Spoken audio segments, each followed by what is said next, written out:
क्या प्रशासन कारोबारियों के लिए नहीं है? क्या प्रशासन महिलाओं के लिए नहीं है?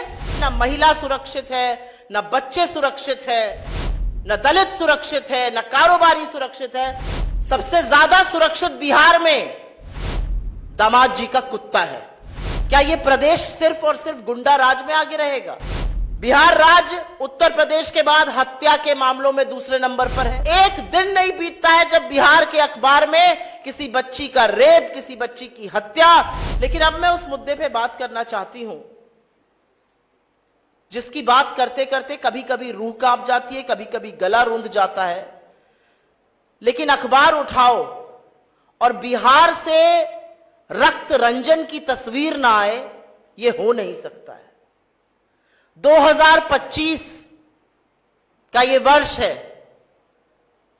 आजादी के 7 दशकों से ज्यादा बीत चुके हैं और आज भी दिन दहाड़े हत्याओं का सिलसिला बिहार में जारी है। असलियत यह है कि बिहार की हत्याओं से यह देश दहला हुआ है। और बिहार में न सिर्फ कारोबारियों की, जिस पर अभी मैं विस्तृत चर्चा करूंगी, लेकिन जो महिलाओं के साथ हो रहा है। मैं बोल नहीं सकती हूं कि जब मैंने मुजफ्फरपुर की उस खबर का पढ़ा जहां पर 20 चाकू एक बेटी को मारे गए और वो 8 घंटे तक अस्पताल के बाहर पटना में इंतजार करती रही इलाज का और उसने दम तोड़ दिया, क्या बीती होगी इस देश की आधी आबादी पर? क्या यह देश महिलाओं का नहीं है? क्या यह देश आपकी बेटियों का, आपकी बहनों का, आपके घर की महिलाओं का नहीं है? क्या यह प्रदेश सिर्फ और सिर्फ गुंडा राज में आगे रहेगा? लेकिन मैं सिलसिलेवार तरीके से कुछ घटनाओं का जिक्र इसलिए करना चाहती हूं क्योंकि यह एक पिक्चर दिखा रहा है बिहार की। यह दिखा रहा है बिहार में दिन दहाड़े क्या हो रहा है। न बच्चे सुरक्षित है, न महिलाएं सुरक्षित है और न कारोबारी सुरक्षित है। हम इस मंच से कई बार बेरोजगारी पर, पलायन पर आवाज उठा चुके हैं। कौन करेगा आखिर निवेश? जो नौकरी बनाने वाले लोग हैं, जो धंधा पानी करने वाले लोग हैं, अगर उन कारोबारियों को चुन चुन के मारा जाएगा और सरकार हाथ पर हाथ धरे बैठी रहेगी और दिन दहाड़े बिहार में रक्त रंजन होगा, लहूलुहान होंगी यहां की सड़कें, तो कौन आकर करेगा निवेश बिहार में? कल की खबर, बालू के कारोबारी रमाकांत यादव जी, उनके घर पर उनकी गोली मारकर हत्या कर दी गई। इसके पहले उनकी भाई की हत्या कर दी गई थी। गोपाल खेमका जी, इस केस ने दुनिया भर में यह तस्वीर पहुंचाई है कि बिहार में कानून व्यवस्था पूरी तरह से दम तोड़ चुकी है। मगध अस्पताल के मालिक, जिस तरह से उनकी गोली मारकर हत्या हुई और उससे पहले उनके बेटे की हुई थी। अंजनी सिंह जी, पटना के जमीनी कारोबारी, उनकी जिस तरह से रात में बदमाशों ने गोली मार के हत्या कर दी और हाईटेक हथियार लेकर अपराधी चल रहे हैं। कोई चेक करने वाला नहीं है बिहार में। कहां से आ रहे हैं अपराध? कौन सप्लाई कर रहा है? बिहार के हर व्यक्ति को लाइन में लगा दिया है। अपना प्रमाण पत्र दिखाओ, अपनी पहचान दिखाओ, अपनी नागरिकता सिद्ध करो। लेकिन अपराधी बेधड़क है, अपराधी बेखौफ है। अपराधियों के पास हथियार कहां से आ रहे हैं यह पता ही नहीं है। रजी अहमद उर्फ नन्नू मियां, मालेगांव के रहने वाले जमीन कारोबारी, उनकी हत्या। विनय गुप्ता जी, किराना व्यवसायी, नवगछिया बाजार में उनकी गोली मारकर हत्या। रमेश चंद्रा जी, मार्च में मुजफ्फरपुर में मिट्टी के कारोबारी, उनकी गोली मारकर हत्या कर दी गई। संजय अग्रवाल जी, नामी ज्वेलर थे, उनकी दर्दनाक मौत हुई क्योंकि गोलियों से उनको भून दिया गया था। सुरभि, जो एशिया अस्पताल की संचालिका थी, उनके चेंबर में घुसकर उनको गोली मारी गई। विनोद मेहता, भागलपुर के जो कपड़ा कारोबारी थे, उनकी नृशंस हत्या हुई। और ADG law and order, Bihar का जो सर्वोच्च पद पे बैठे हुए पुलिस आला कमान है, उनके सामने पटना में बोरिंग कैनाल में दिन दहाड़े 8 राउंड फायरिंग के होते हैं और पटना की सरकार, बिहार की सरकार सुई टपक सन्नाटा, कोई कुछ कहने वाला ही नहीं है। इस तरह से अपराध है, इस तरह से रक्त रंजन है, इस तरह से लहू बहाया जा रहा है, कोई कहने वाला नहीं है।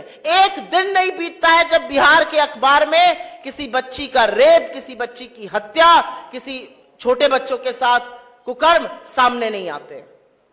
और ये मैं नहीं बोल रही हूं, ये मोदी जी कह रहे हैं बिहार के मामले में।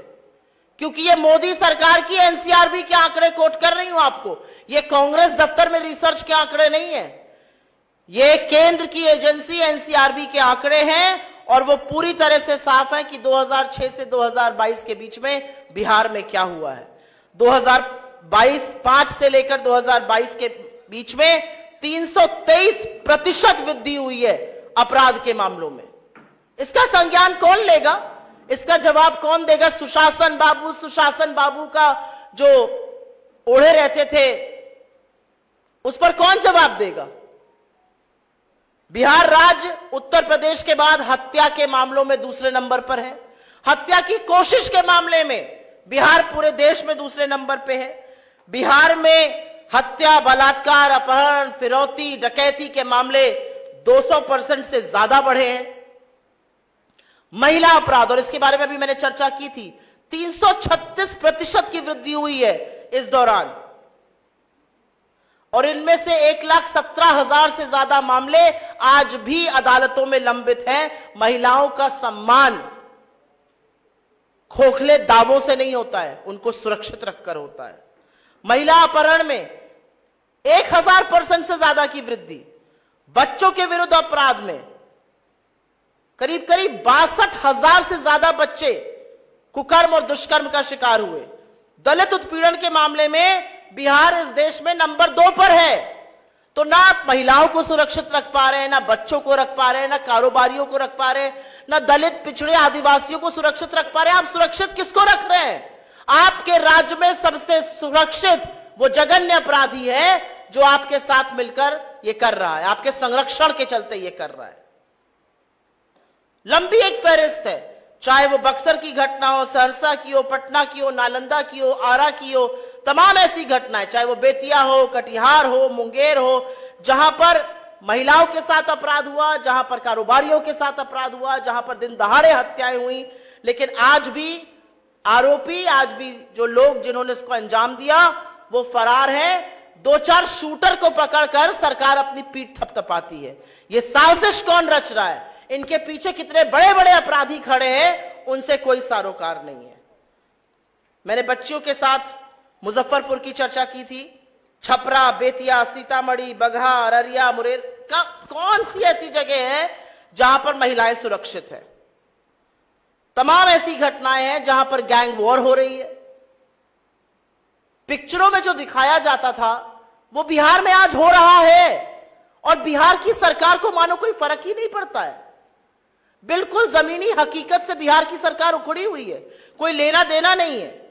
बहुत संघर्षों के बाद शांति आई थी, और आज बिहार में ना महिला सुरक्षित है, ना बच्चे सुरक्षित है, ना दलित सुरक्षित है, ना कारोबारी सुरक्षित है।